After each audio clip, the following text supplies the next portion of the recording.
second grade, and welcome back to Reading with Miss Wakefield. Grab your journey book. Today's story is going to be on page 226. Turn to page 226 and follow along. Today's story is called The Ugly Vegetables. Now, this story is called realistic fiction, which means that this story has problems that could happen to real people, and the characters act like real people. Let's read The Ugly Vegetables.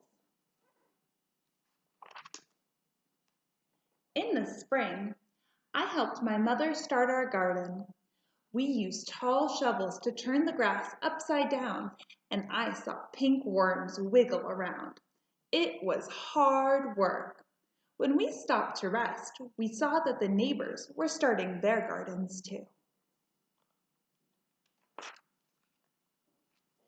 "Hello, Irma," my mother called to Mrs. Cremine. Mrs. Cremine was digging too. She was using a small shovel, one that fit in her hand. "Mommy," I asked, "why are we using such big shovels? Mrs. Cremine has a small one." "Because our garden needs more digging," she said. I helped my mother plant the seeds, and we dragged the hose to the garden. "Hi, Linda. Hi, Mickey," I called to the Fitzgeralds. They were sprinkling water on their garden with green watering cans. "Mommy," I asked, "why are we using a hose? Linda and Mickey use watering cans." "Because our garden needs more water," she said. Then my mother drew funny pictures on pieces of paper and stuck them into the garden. Hello, Roseanne," my mother called across the street to Mrs. Angel Howe. "Mommy," I asked, "why are we sticking these papers in the garden? Mrs. Angel Howe has seed packages in her garden." "Because our garden is going to grow Chinese vegetables," she told me. These are the names of the vegetables in Chinese, so I can tell which plants are growing where. One day, I saw our garden growing. Little green stems that looked like grass had popped out from the ground.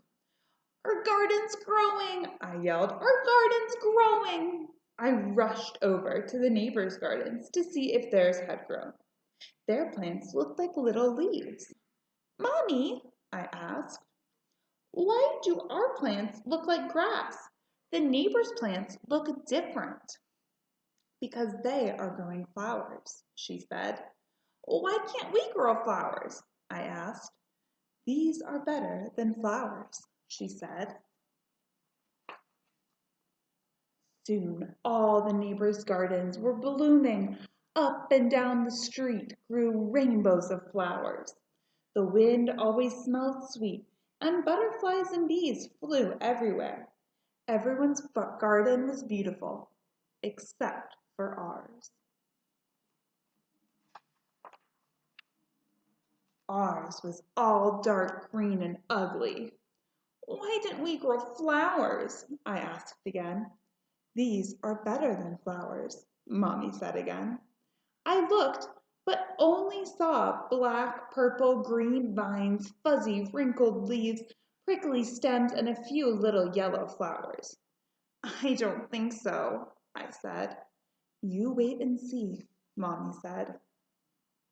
Before long, our vegetables grew. Some were big and lumpy.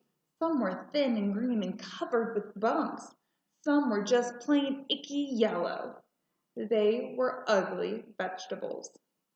Sometimes I would go over to the neighbors and look at their pretty gardens.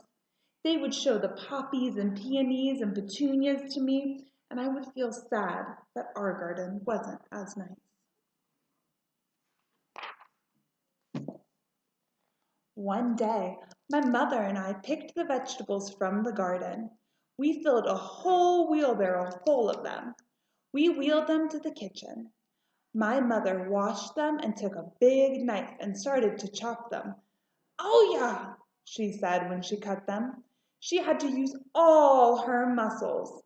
The vegetables were hard and tough. This is xiaoguangua, Mommy said, handing me a bumpy curled vegetable. She pointed at the other vegetables. This is shenzai. That's tonghao.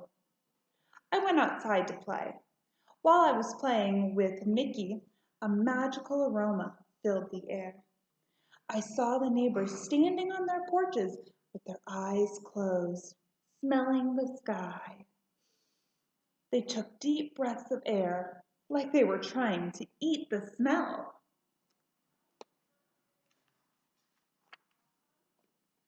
The wind carried it up and down the street. Even the bees and the butterflies seemed to smell the scent in the breeze. I smelled it too. It made me hungry, and it was coming from my home. When I followed it to my house, my mother was putting a big bowl of soup on the table. The soup was yellow and red and green and pink. This is a special soup, Mommy said, and she smiled. She gave me a small bowl full of it, and I tasted it. It was so good. The flavors of the soup seemed to dance in my mouth and laugh all the way down to my stomach. I smiled. Do you like it? Mommy asked me. I nodded and held my bowl for some more. It's made from our vegetables, she told me. Then the doorbell rang, and we ran to open the door. All the neighbors were standing at the door holding flowers. We noticed you were cooking. Mr. Fitzgerald laughed as he held out his flowers, and we thought you might be interested in a trade. We laughed too, and my mother gave them each their own bowl of the special soup. My mother told them what each vegetable was and how she grew it. She gave them the soup recipe and put some soup into jars for them to take home. I ate 5 bowls of soup. It was the best dinner ever.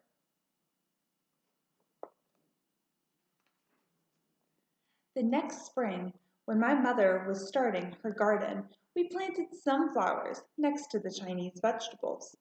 Mrs. Carmine, the Fitzgeralds, the Angel House planted some Chinese vegetables next to their flowers. Soon the whole neighborhood was growing Chinese vegetables in their gardens.